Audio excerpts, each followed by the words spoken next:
Eu e minha esposa estávamos voltando de Belo Horizonte para nossa cidade, no interior de Minas. Era um domingo à tarde e o trânsito na BR estava impossível. Decidimos seguir a sugestão do Waze e pegar uma estrada de terra que, segundo o aplicativo, cortaria nosso tempo de viagem pela metade. O dia estava claro, mas já começava a escurecer quando entramos naquela estrada de chão vermelho, típica do interior de Minas. Na hora nem pensei duas vezes, afinal já tinha pegado outros atalhos parecidos e sempre deu tudo certo. Como estava chovendo nos últimos dias, a estrada estava um pouco enlameada, mas nada que meu carro não aguentasse. Foi quando chegamos naquela ponte de madeira antiga que as coisas começaram a ficar estranhas. Era uma construção bem rústica, daquelas que você ainda encontra muito no interior, feita com tábuas largas de madeira escura e apoiada em pilares de concreto. Antes de chegarmos nela, vi um senhor de uns 60 anos, usando uma camisa xadrez e chapéu de palha, que acenou para que parássemos. Diminuí a velocidade e abaixei o vidro do carro, pensando que ele poderia nos dar alguma informação útil sobre as condições da estrada. Ele se aproximou com um jeito calmo, típico do pessoal do interior, mas tinha um olhar preocupado que me chamou a atenção desde o primeiro momento. O sol estava se pondo e a luz alaranjada deixava tudo com uma aparência ainda mais antiga e desbotada. Ele se aproximou da janela do carro e falou com aquele sotaque mineiro carregado que aquela ponte não estava muito segura para passar, principalmente depois das chuvas dos últimos dias. Minha esposa olhou para mim preocupada e sugeriu voltarmos para a rodovia, mas já tínhamos percorrido uns 40 minutos naquela estrada de terra e eu não queria ter que voltar tudo aquilo. O senhor insistiu mais uma vez, dizendo que seria melhor procurarmos outro caminho, mas acabei agradecendo e seguindo em frente. Afinal, se aquela ponte fosse realmente tão perigosa, a prefeitura já teria interditado. Foi o que pensei na hora. E também já tinha visto marcas recentes de outros carros que claramente tinham passado por ali. Comecei a atravessar a ponte bem devagar, prestando atenção em cada movimento do carro.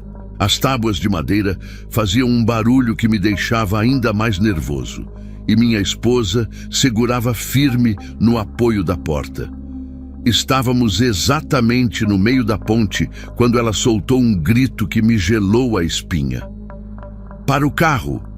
ela disse com uma voz trêmula. Quando olhei para onde ela apontava, através das frestas entre as tábuas da ponte, não conseguia acreditar no que estava vendo.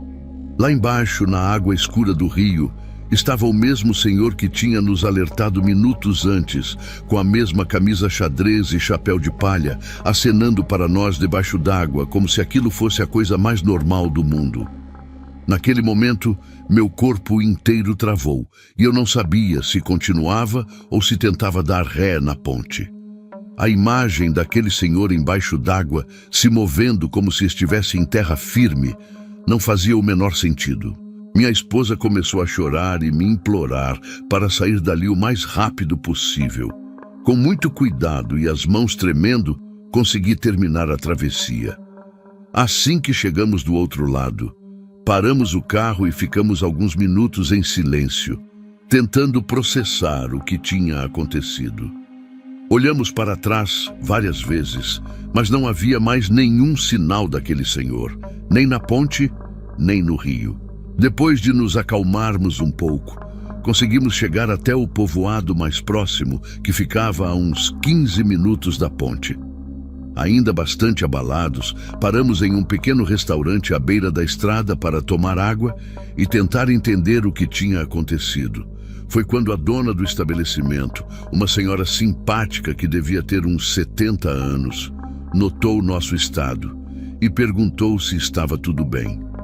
Quando contamos sobre o encontro na ponte, ela ficou pálida e se sentou conosco à mesa.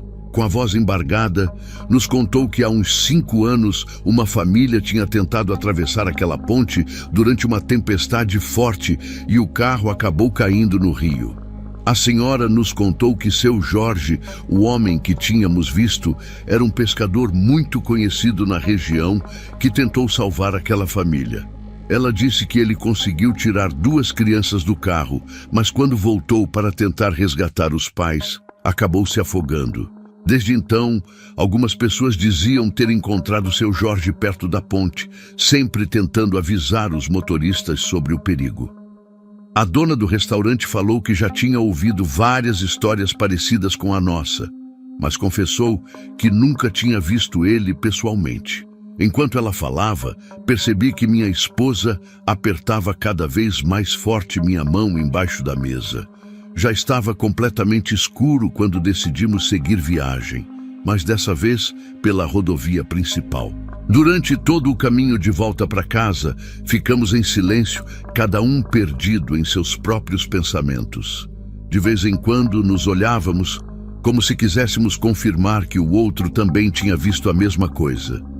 Essa história aconteceu há 3 meses e até hoje não conseguimos entender direito o que vivemos naquela tarde. Minha esposa se recusa a passar por qualquer estrada de terra desde então e eu não posso culpá-la. Sempre que penso naquele senhor embaixo d'água, acenando para nós, sinto um arrepio percorrer minha espinha. Na semana passada, movido pela curiosidade, acabei pesquisando mais sobre o caso na internet. Encontrei uma reportagem antiga de um jornal local que falava sobre o acidente. A matéria confirmava tudo que a dona do restaurante tinha nos contado. O nome completo do seu Jorge, a data do acidente e como ele tinha se tornado uma espécie de herói local depois de salvar aquelas 2 crianças. A reportagem trazia até uma foto dele, e mesmo sendo em preto e branco e um pouco desbotada, não tive dúvida. Era exatamente o mesmo homem que tínhamos visto naquela tarde, com o mesmo olhar preocupado e jeito simples de mineiro do interior. Não sou uma pessoa que acredita facilmente nesse tipo de coisa. Sempre fui bastante cético com histórias de assombração e fenômenos sobrenaturais. Mas depois daquela experiência, não tenho mais tanta certeza do que é possível ou impossível nessa vida. O que me conforta é saber que, de alguma forma, seu Jorge continua fazendo o que tentou fazer em vida, proteger as pessoas que passam por aquela ponte. Desde então, toda vez que alguém me pergunta se conheço algum atalho para fugir do trânsito da rodovia, faço questão de contar essa história. Não sei se as pessoas acreditam, mas prefiro não arriscar. Algumas experiências a gente guarda para sempre, não por escolha, mas porque elas se recusam a sair da nossa memória. Outro dia, minha esposa encontrou um grupo no Facebook de pessoas que tiveram experiências parecidas em estradas do interior de Minas. Foi impressionante ver quantos relatos mencionavam pontes antigas e pessoas que apareciam para dar avisos. Claro que nem todas as histórias eram sobre seu Jorge, mas muitas falavam de guardiões que surgiam para proteger os viajantes. Isso me fez pensar em quantas outras histórias parecidas existem por aí, desses anjos da guarda que continuam cuidando dos lugares onde viveram ou morreram. Confesso que agora, sempre que passa alguma reportagem sobre acidentes em estradas, fico pensando se aquele lugar também não terá seu protetor. Faz pouco tempo que criei coragem para contar essa história aqui. Na verdade, essa é a primeira vez que escrevo sobre isso em detalhes. Sei que muita gente pode achar que é invenção ou que a gente imaginou tudo aquilo, mas garanto que cada palavra que escrevi é verdadeira. Algumas vezes ainda sonho com aquela tarde, com a ponte de madeira e principalmente com o rosto sereno do seu Jorge embaixo d'água. Não sei explicar, mas nunca senti medo dele. Hoje entendo que ele só queria nos ajudar, assim como tentou ajudar aquela família anos atrás. E mesmo que essa história pareça difícil de acreditar, espero que ela sirva de alerta para quem, como eu, às vezes prefere pegar atalhos duvidosos só para economizar alguns minutos.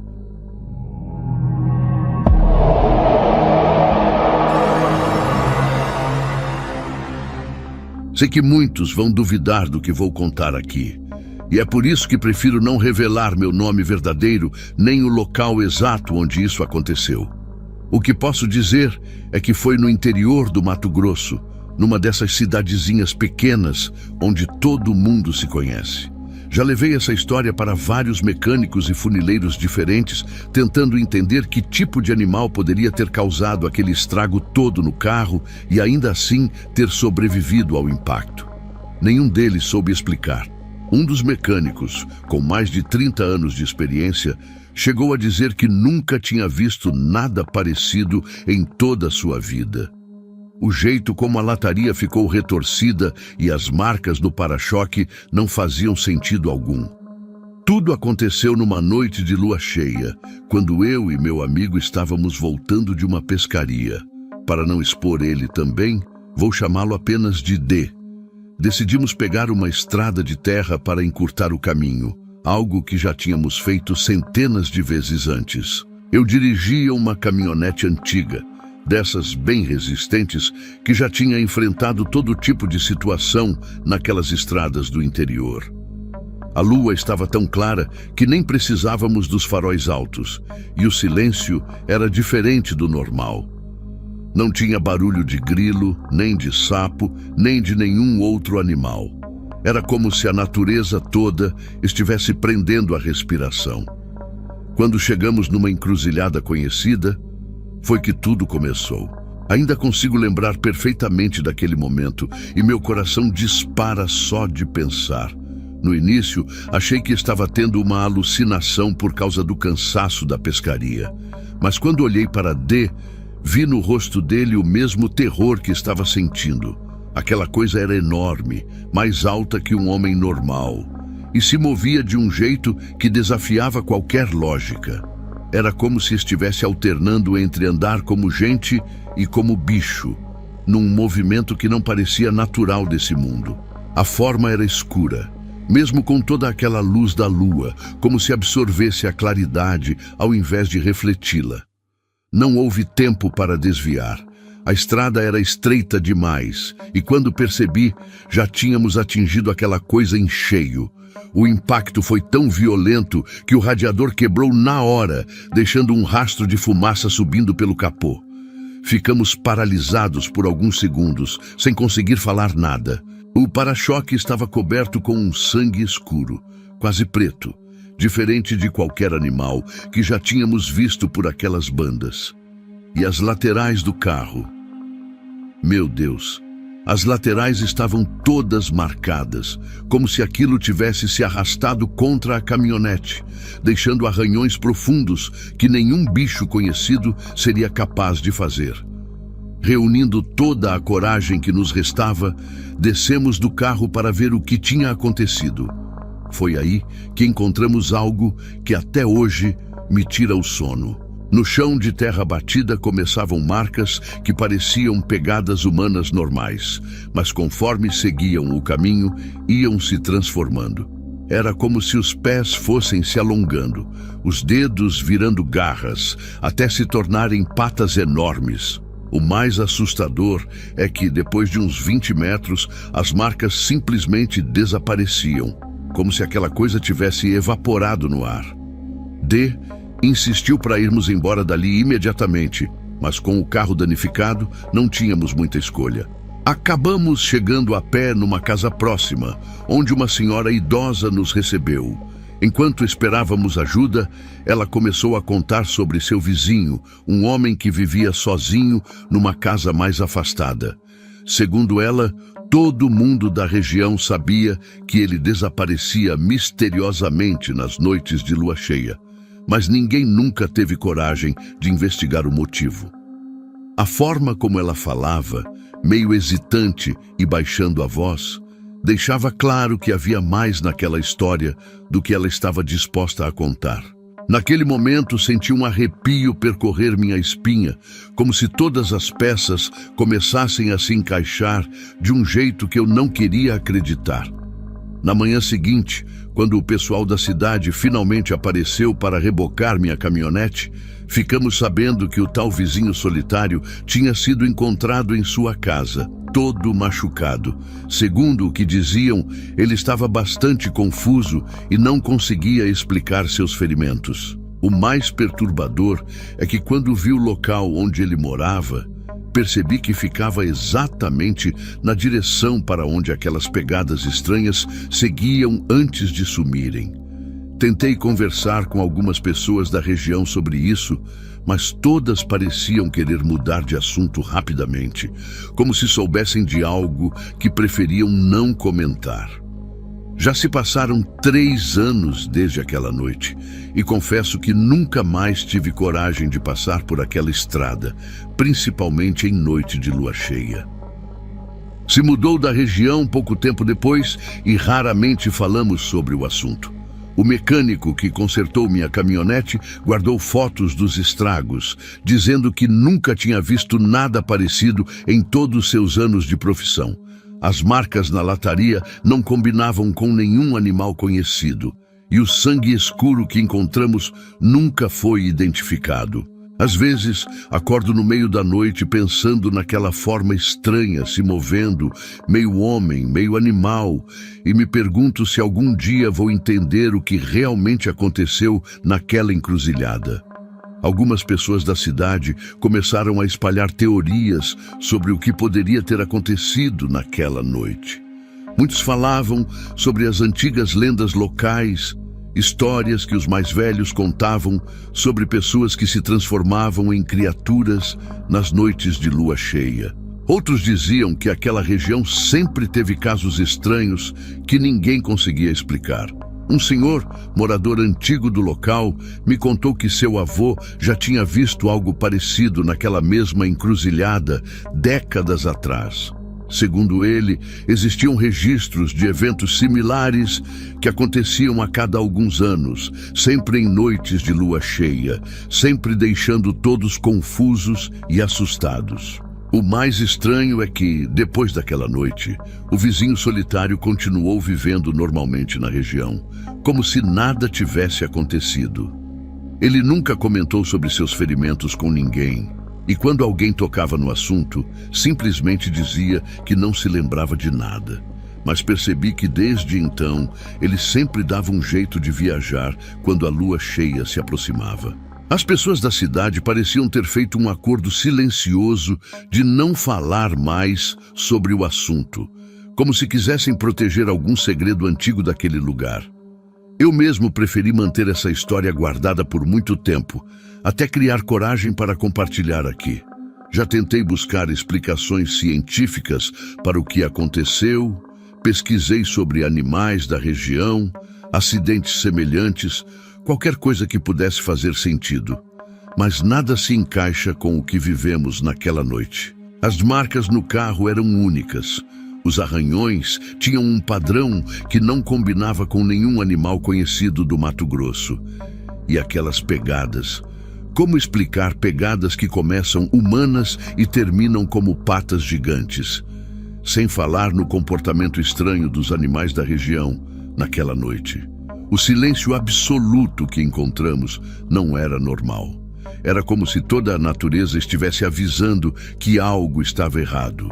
Hoje, sempre que vejo notícias sobre acontecimentos misteriosos no interior, ou quando escuto histórias de motoristas que passam por experiências estranhas em estradas desertas, não consigo deixar de pensar naquela noite. Até hoje, se recusa a pescar depois do pôr do sol. E eu não o culpo. Aquela experiência mudou nossa forma de ver o mundo. Existem coisas que a gente não consegue explicar, por mais que tente. Não sei se algum dia vou entender completamente o que aconteceu naquela encruzilhada, ou se vou descobrir a verdadeira história daquele vizinho misterioso. Só sei que agora, sempre que a lua cheia aparece no céu, não consigo evitar o arrepio que corre pela espinha, relembrando cada detalhe daquela noite que nunca vou esquecer.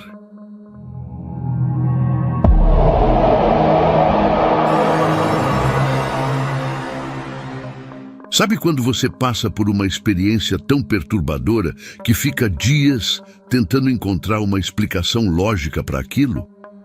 Foi exatamente isso que aconteceu comigo há pouco mais de um ano, numa estrada do interior da Bahia. Na época, eu estava trabalhando como vendedor e viajava bastante pela região. Conhecia praticamente todos os atalhos e estradas de terra que ligavam as cidades, inclusive aquele caminho que passava pelo bambuzal antigo. Todo mundo da região conhecia as histórias sobre aquele lugar, mas eu nunca dei muita importância. Sempre achei que era coisa de gente mais velha querendo assustar os outros. Mas depois daquela noite, percebi que tinha muito mais verdade naquelas histórias do que eu imaginava. E até hoje não consigo entender direito o que aconteceu. O relógio marcava 11h15 da noite quando decidi pegar aquele atalho voltando de Feira de Santana. Eu estava cansado depois de um dia inteiro rodando e só queria chegar logo em casa. O caminho era escuro e deserto, só iluminado pelos faróis do meu carro e pela lua que aparecia vez ou outra entre as nuvens. Conhecia bem aquela estrada de terra, principalmente o trecho do bambuzal, que se estendia por mais de 1 quilômetro. Os bambus eram tão altos e densos dos dois lados que formavam uma espécie de túnel natural. E naquela noite, assim que comecei a me aproximar dali, senti o ar ficar diferente. Era como se tivesse ficado mais pesado, mais denso, e um cheiro forte de ervas começou a invadir o carro pela janela. No começo pensei que fosse alguma fogueira por perto, mas era um cheiro diferente, misturado com fumaça de vela. Foi então que comecei a ouvir aquele som. Em questão de segundos, o som dos tambores foi ficando mais alto e mais nítido. Não era aquele tipo de batida que a gente escuta em festa ou em show. Era algo diferente, mais primitivo, como se tivesse um ritmo próprio que eu nunca tinha ouvido antes. Comecei a diminuir a velocidade do carro, tentando entender de onde vinha aquele barulho, e foi quando percebi que não eram só tambores. Havia também vozes cantando numa língua que eu não conseguia identificar. O som parecia vir de todos os lados, como se estivesse cercando o carro, e mesmo com os vidros fechados, eu conseguia ouvir cada vez mais claramente. Meu coração começou a acelerar e minhas mãos ficaram geladas no volante. Mas alguma coisa dentro de mim dizia que eu não podia simplesmente dar meia volta e ir embora. Quando cheguei na parte mais fechada do bambuzal, onde a estrada faz aquela curva bem fechada, vi algo que me fez parar o carro imediatamente. Entre os bambus haviam várias luzes que pareciam velas ou lamparinas, mas elas se moviam de um jeito estranho, como se estivessem flutuando no ar. E ali, entre as luzes, eu conseguia ver vultos se movendo, dançando no ritmo daqueles tambores. Não eram pessoas normais, disso eu tinha certeza. Era como se fossem feitos de sombra e fumaça, mas ao mesmo tempo tinham uma forma bem definida. Fiquei paralisado, sem saber se acelerava para sair dali ou se continuava parado, observando aquela cena surreal que acontecia bem na minha frente. Foi nesse momento que senti um arrepio forte subir pela minha espinha. Um dos vultos parou sua dança e virou a cabeça na direção do meu carro. Mesmo sem conseguir ver um rosto, eu sabia que aquela coisa estava me observando.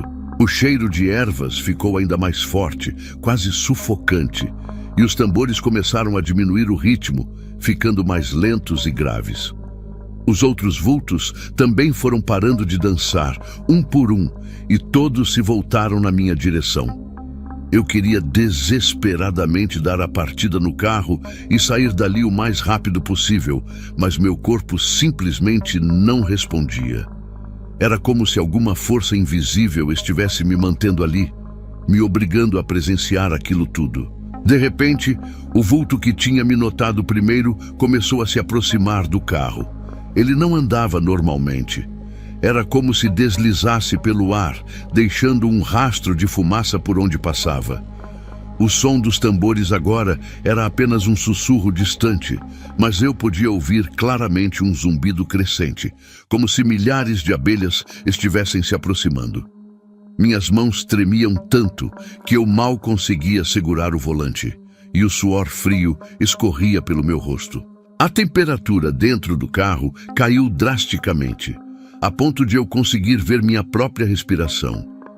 Aquela figura sombria estava cada vez mais perto, e conforme se aproximava, eu começava a sentir uma pressão inexplicável no peito, como se o ar estivesse sendo sugado dos meus pulmões. Quando aquele vulto chegou bem perto do carro, algo ainda mais estranho aconteceu. Em vez de tentar me atacar ou fazer algum mal como eu imaginava, ele levantou o que parecia ser um braço e fez um gesto, como se estivesse me chamando para sair do carro. Naquele momento, todo o medo que eu estava sentindo foi substituído por uma curiosidade inexplicável. Era como se aquela figura estivesse tentando me dizer alguma coisa importante, algo que eu precisava entender. Os outros vultos continuavam parados, observando tudo de longe, e as luzes das velas começaram a formar um tipo de círculo ao redor do meu carro. O cheiro de ervas agora tinha mudado, não era mais sufocante. Tinha se transformado em algo quase agradável, como um incenso. Mesmo contra todo bom senso, me vi abrindo a porta do carro lentamente. O ar gelado da noite atingiu meu rosto como um tapa, mas não era um frio normal. Era como se estivesse carregado de energia, fazendo minha pele formigar. Os tambores voltaram a tocar, mas agora era uma batida diferente, mais calma, quase hipnótica. Assim que coloquei os pés no chão, senti como se a terra estivesse pulsando no mesmo ritmo dos tambores. O vulto que tinha me chamado permanecia ali, imóvel, a menos de 2 metros de distância. Foi quando notei que havia algo familiar naquela presença, como se eu já tivesse estado ali antes, como se aquele lugar guardasse alguma memória antiga que eu não conseguia alcançar. O vulto começou a se mover em direção ao bambuzal, como se quisesse que eu o seguisse. Uma parte de mim gritava para voltar para o carro e dar partida, mas outra parte, muito mais forte, me empurrava para frente. Enquanto eu caminhava, os outros vultos foram abrindo caminho, formando uma espécie de corredor entre os bambus. As luzes das velas flutuavam ao meu redor, iluminando o caminho de um jeito suave. O mais impressionante é que eu não sentia mais medo. Era como se todo aquele lugar tivesse me aceito de alguma forma. Os bambus se moviam com o vento, mas o som que faziam parecia conversar com as batidas dos tambores, criando uma música que penetrava fundo na minha alma. Cada passo que eu dava parecia me levar mais fundo em algum tipo de transe. Foi então que chegamos a uma pequena clareira entre os bambus. No centro, havia algo que parecia uma pedra antiga, coberta de símbolos que eu nunca tinha visto antes. Os vultos formaram um círculo ao redor dela, e as luzes das velas ficaram mais intensas. O vulto que tinha me guiado até ali apontou para a pedra, e naquele momento tive uma sensação estranha de reconhecimento. Era como se aquele lugar guardasse algum tipo de memória ancestral, algo que estava guardado no meu sangue sem que eu soubesse. Os tambores atingiram um volume ensurdecedor e, de repente, todas as luzes se apagaram ao mesmo tempo. Quando pisquei, tentando me acostumar com a escuridão repentina, percebi que estava sozinho. Os vultos, as luzes, os tambores, tudo tinha desaparecido num piscar de olhos. Demorei alguns minutos para conseguir me mexer novamente. Fiquei ali, parado, olhando para aquela pedra antiga no meio da clareira, tentando processar tudo o que tinha acontecido. O cheiro de ervas ainda estava no ar, mas muito mais fraco, e a temperatura aos poucos voltava ao normal. Usei a lanterna do celular para iluminar a pedra, e os símbolos ainda estavam lá, mas agora pareciam diferentes, como se fossem marcas antigas desgastadas pelo tempo. Tentei tirar uma foto com o celular, mas toda vez que apontava a câmera, a imagem ficava completamente embaçada, como se alguma coisa estivesse interferindo. Minhas pernas tremiam e eu sabia que precisava sair dali, mas algo ainda me prendia naquele lugar, como se eu precisasse entender o que tinha acontecido. O caminho de volta para o carro pareceu muito mais longo do que quando entrei ali. Os bambus agora pareciam normais, apenas se movendo com o vento da noite, sem aquela energia estranha de antes. Quando finalmente cheguei no carro, percebi que o relógio marcava 00:40. Tinha se passado quase 1h30 desde que parei ali, mas para mim parecia que tinham sido apenas alguns minutos. Dei a partida no carro com as mãos ainda tremendo e segui meu caminho, olhando várias vezes pelo retrovisor, mas o bambuzal tinha voltado a ser apenas um lugar escuro e silencioso. Até hoje não conseguia entender direito o que aconteceu naquela noite. Já voltei lá outras vezes durante o dia e encontrei a clareira com a pedra, mas os símbolos tinham sumido completamente. Sempre que passo por ali à noite, sinto aquele mesmo cheiro de ervas, mas nunca mais vi os vultos ou ouvi os tambores. É como se aquele lugar tivesse escolhido aquela noite específica para me mostrar algo que eu ainda não consigo compreender.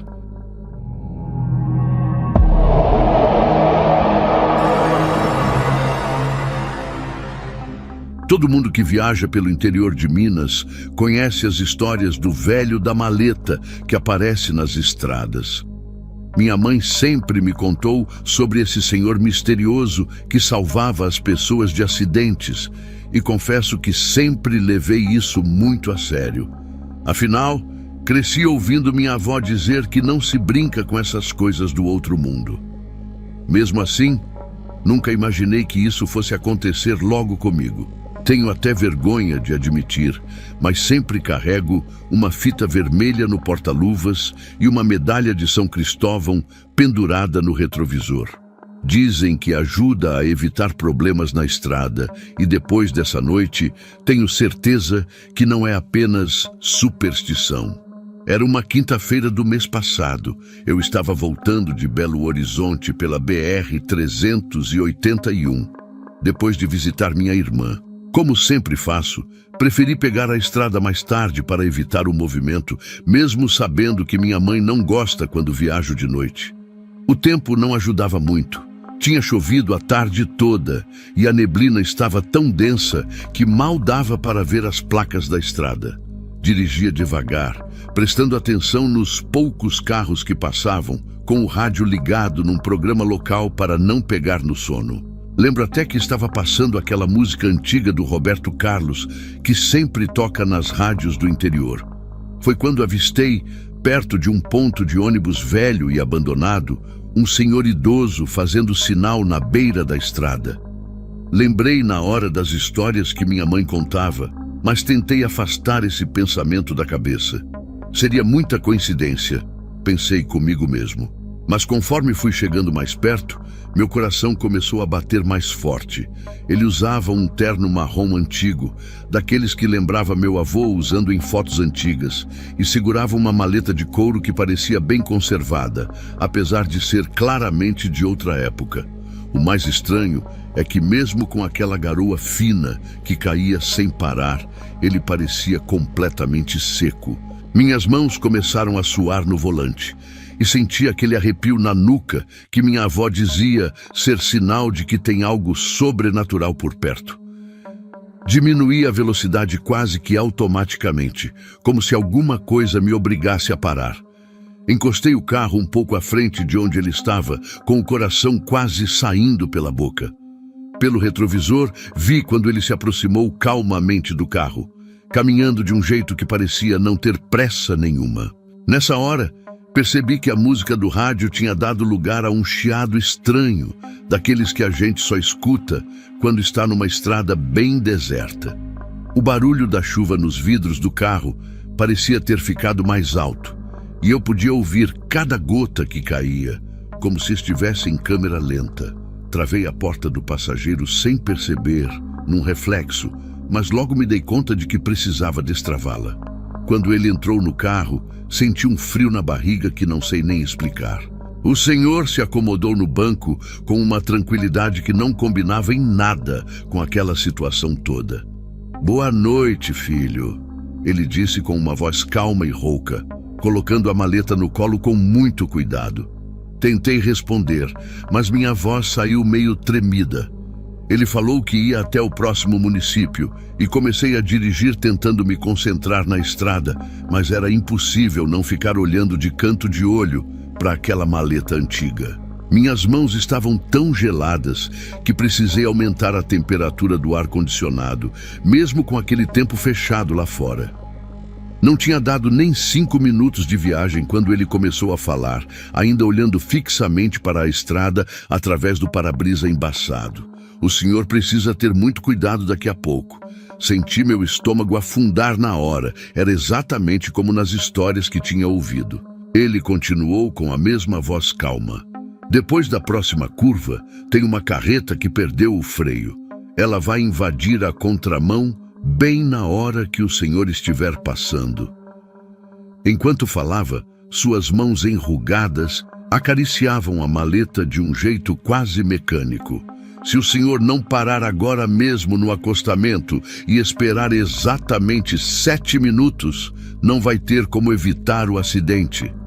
O medo tomou conta de mim de um jeito que nunca tinha sentido antes. Mesmo com as histórias que conhecia, uma parte de mim queria duvidar, ignorar aquele aviso e seguir viagem. Mas quando olhei para o lado, vi que o rosto do senhor tinha uma expressão tão séria, tão preocupada, que não consegui questionar. Encostei o carro no acostamento bem devagar, com as mãos tremendo tanto que mal conseguia segurar o volante. Desliguei o motor e ficamos ali, em silêncio, apenas ouvindo o barulho da chuva que continuava caindo. Olhei para o relógio do painel. Eram exatamente 23 horas e 42 minutos. O senhor não se mexia, continuava olhando fixamente para frente, como se estivesse vendo algo que eu não conseguia enxergar. Os minutos seguintes foram os mais longos da minha vida. A cada carro que passava por nós, meu coração disparava, pensando se seria a tal carreta. O senhor permanecia em silêncio, suas mãos ainda acariciando aquela maleta misteriosa. Quando olhei novamente para o relógio, tinham-se passado 6 minutos. Foi então que escutei um barulho muito alto vindo da curva. Era o som inconfundível de uma buzina de caminhão misturado com pneus cantando no asfalto molhado. Segundos depois, vi uma carreta enorme passar em alta velocidade pela nossa frente, atravessando a pista como se fosse um brinquedo desgovernado. O motorista tentava desesperadamente controlar o veículo, que acabou parando só depois de bater no guardrail do outro lado da estrada. Logo depois que a carreta passou, virei para agradecer ao senhor, mas o banco do passageiro estava vazio. A maleta, o terno marrom, tudo tinha desaparecido como se nunca estivesse estado ali. Fiquei paralisado, olhando para o banco vazio, tentando entender o que tinha acontecido. A única prova de que não estava ficando louco era o lugar ainda estar levemente afundado, como se alguém realmente tivesse sentado ali há poucos segundos. O rádio voltou a funcionar do nada, tocando aquela mesma música do Roberto Carlos, como se nada tivesse acontecido. Liguei o carro com as mãos ainda tremendo e fui até o local onde a carreta tinha parado. Quando cheguei lá, já tinha algumas pessoas ajudando o motorista a sair da cabine. Ele estava assustado, mas felizmente não tinha se machucado gravemente. Enquanto esperava a polícia rodoviária chegar, fiquei conversando com ele. O homem me contou que os freios tinham falhado de repente, bem na curva, e que não tinha conseguido controlar o caminhão. Se eu estivesse passando naquela hora, não teria tido a menor chance de escapar. Fiquei ali parado, ouvindo a conversa dos policiais com o caminhoneiro, pensando em como aquele senhor misterioso tinha salvado minha vida. Mas não contei nada para ninguém. Quem iria acreditar? Guardei essa história comigo por semanas, até criar coragem de compartilhar aqui. De vez em quando ainda pego essa mesma estrada e sempre que passo por aquele ponto de ônibus abandonado, diminuo a velocidade e fico procurando pelo senhor da maleta. Nunca mais o vi, mas também nunca vou esquecer daquela noite. Semana passada, estava num posto de gasolina perto dali e resolvi perguntar para o frentista, um senhor que trabalha lá há mais de 30 anos, se ele conhecia essa história. Os olhos dele se arregalaram na hora. Ele me contou que desde que era criança já ouvia os mais velhos falando sobre esse senhor misterioso que aparecia na estrada para avisar sobre acidentes. Segundo ele, muita gente já tinha sido salva graças aos avisos desse anjo da estrada, como alguns chamavam. O mais impressionante foi quando ele me mostrou uma foto antiga em preto e branco, que fica pendurada na parede do escritório do posto.